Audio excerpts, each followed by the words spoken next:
నిజంగా ఇప్పుడున్న పరిస్థితులలో తెలంగాణలో శాంతి భద్రతలు చూస్తూ ఉంటే కొంత బాధాకరం అనిపిస్తూ ఉంటుంది.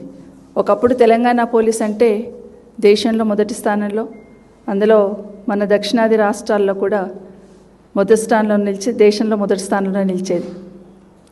అట్లాంటి పోలీసింగ్ ఈరోజు దేశంలోనే వెనకడుగు వేస్తున్న రాష్ట్రంలో తెలంగాణ ఉందంటే కొంచెం బాధ అనిపిస్తూ ఉంది, ఆందోళన కూడా కనిపిస్తూ ఉంది.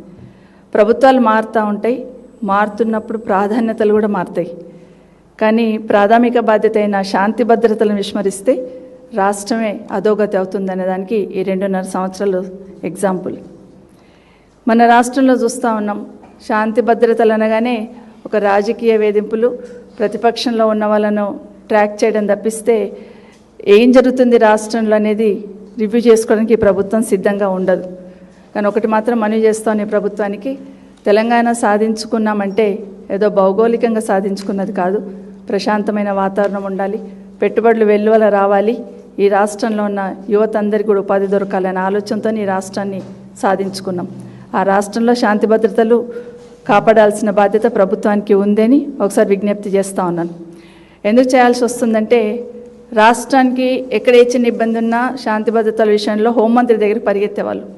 చీమ చిట్టుకుమన్నా హోంమంత్రికి వెళ్ళి చెప్పుదామనే యాంగిల్లో పరిగెత్తేవాళ్ళు.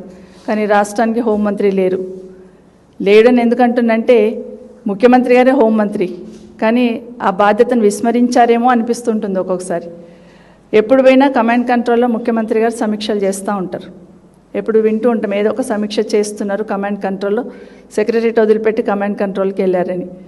అక్కడ వెళ్తున్నప్పుడు ఏం సమీక్ష చేస్తున్నారంటే ఒక హోంశాఖ మీద సంబంధించింది తప్పిస్తే మిగతా అన్ని సమీక్షలు జరుగుతూ ఉంటాయి. రాజకీయ సమీక్షలతో పాటు అన్ని సమీక్షలు అక్కడ జరుగుతూ ఉంటాయి. కానీ కమాండ్ కంట్రోల్, పోలీస్ కమాండ్ కంట్రోల్లో కూర్చొని హోంశాఖను సమీక్షించాలనే ఆలోచన ఈ రాష్ట్ర ముఖ్యమంత్రి గారికి లేదని చెప్పడం నిజంగా చెప్పుకోవాల్సి రావడం బాధాకరం అనిపిస్తుంది. అందుకే చెప్తున్నాను, బండి సంజయ్ అంటే కేంద్ర మంత్రి గారు కొడుకా లేకపోతే ఎవరి కొడుకని కాదు, తప్పు చేసినప్పుడు తప్పకుండా సామాన్యుడికి ఏ చట్టం ఉంటుందో ఆయన కూడా అదే చట్టం ఉండాలి.